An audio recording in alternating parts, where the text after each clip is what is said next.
জয় জয় গুরু। আচ্ছা, বলছিলাম কি ছেলে মেয়ের মধ্যে কি প্রেম হতে পারে? না, ঠিক আছে। প্রেম মানে নির্দিষ্ট কোনো প্ল্যাটফর্ম নেই, যে কোনো মাধ্যমে, যে মাধ্যমে আমি জেগে উঠতে পারি। ছেলে মেয়ের মধ্যেই তো প্রেমটা এখন ধরা হয়। ছেলে মেয়ের মধ্যে প্রেম এই কারণে আমার কামনার বস্তু সামনে আছে বলে এটার দিকে মানুষ ঝুঁকে পড়ে। এখানে তো প্রেম না, কিন্তু কামের চর্চা। আপনি যে সামনে একটা খাদ্য বস্তু দেখেন, আপনার লোভ হবে না? আপনি যে কর্ম করেন, আপনার কি অর্থ মানে লোভ হয় না? তবে আপনি যখন কর্ম করছেন তখন আপনি কর্ম করার যে আনন্দ আর কি, এটা সাধনা করে অর্জন করতে হয়। আপনার সামনে কি আছে? অর্থমান। তাহলে একটা ছেলে একটা মেয়েকে ভালোবাসে, সামনে শরীর, স্বাভাবিক ঝুঁকে পড়বে। লোভ, লালসা, শরীরের সুখ, এগুলাতে কোনো প্রেম হতেই পারে না। প্রেম মানে পাওয়া, চাওয়া না। আমি যখন প্রেমে জেগে উঠি তখন আমার মধ্যে ঈশ্বরকে পাই। এটাই প্রেমের উদ্দেশ্য। দেখেন, একটা ছেলে খেলাধুলা করছে, নিশ্চয়ই ওখানে আনন্দ পায়। এই যে পাইল, কিভাবে পাইল? ওখানে সে আত্মত্যাগ করেছে, মানে লক্ষ্য মতো চেষ্টা করেছে। নিশ্চয়ই লোভ, মোহ, অহংকার এর মধ্যে ছিল, যার ফলে ভিতরে জেগেছে চেতনায় এই যে তাকে পাওয়া করতে হয়। তখন তুমি আরো পরিশ্রম করতে হচ্ছে। আজকে যারা সাধক, যারা বড় বড় কিছু করেছে, তারা নিশ্চয়ই এইভাবে সাধনা করেছে। নিশ্চয়ই নিজের যে লোভ, মোহ, স্বার্থপরতা এসব লড়াই করেছে, যার ফলেই ভিতরে সত্য। তাহলে প্রেমটা কার সঙ্গে হইল? আমি যাকে পাইলাম আমার মধ্যে, তার সাথে। এবার যা দিয়ে পাইলাম, মনে করেন গানের দ্বারা পাইলো কেউ, খেলে পাইলো কেউ, পড়াশোনা করে পাইলো কেউ, এগুলা সব মাধ্যম।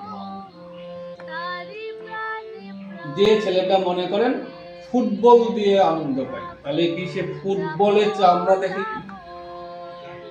ফুটবল দিয়ে চুম্বন করছে, ভালোবাসে কেন? ফুটবল দিয়ে সে আনন্দ পায়। সে ফুটবলটা কেমন দেখে? যাদের সাথে খেলে আনন্দ পায় তাদেরকে ভালোবাসে, তারা কেমন? সংসারে আমি যাকে ভালোবেসে আমি জেগে উঠতে পারি, তার সাথে এমন ভালোবাসা, সে দেখতে কেমন, এইসব কেউ বিবেচনা করে না। আর যখন দেখবেন আনন্দটা পায় না, তখন মানুষ অচেতন থাকে। তখন দেখবে শরীর কেমন, দেখতে কেমন, টাকা কেমন, অর্থমান কেমন। এটাকে বলা হয় অচেতনতা, প্রবৃত্তির শিকার। এরকম নোংরা প্রেমের জন্য কত ছেলে মেয়ে নষ্ট হচ্ছে। কেন? তারা কি জেগেছে? জাগা সাধনা করছে। জাগা সাধনা করলে তো তারা সচেতন হয়ে যেত, তখন কর্মে ফাঁকি দিত। পড়াশোনাই হোক আর সাধনাতে, যে কোনো সাধনা ফাঁকি দিবে। তার মানে সবাই তখন জেগে ওঠার চেষ্টাই করবে। এইভাবে যখন একে অপরকে জেগে ওঠার সাধনা থাকে, সত্যিকারের জীবন পেতে চায়, তাকে পেতে চায়, এটাই প্রেম সাধনা। অবশ্যই লোভ থাকবে, মোহ থাকবে। আমি এসে লড়াই করব না, মোট কথা একটা লড়াই, একটা সাধনা। এই জন্যই না, যেটা ঈশ্বরের দান তাকে ধরেই করতে হয়। পৃথিবীতে আমরা এসেছিলাম ঈশ্বরকে ভালোবাসতে, যাতে আমি চেতনায় জেগে থাকতে পারি।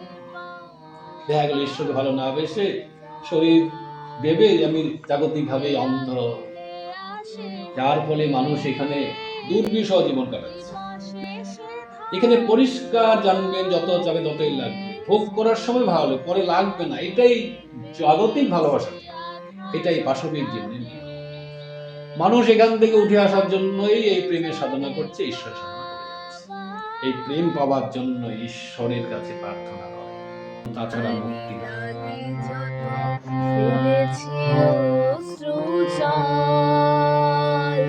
বিনা বাদিনে শত দল দলে করেছে সে তলোয়ার,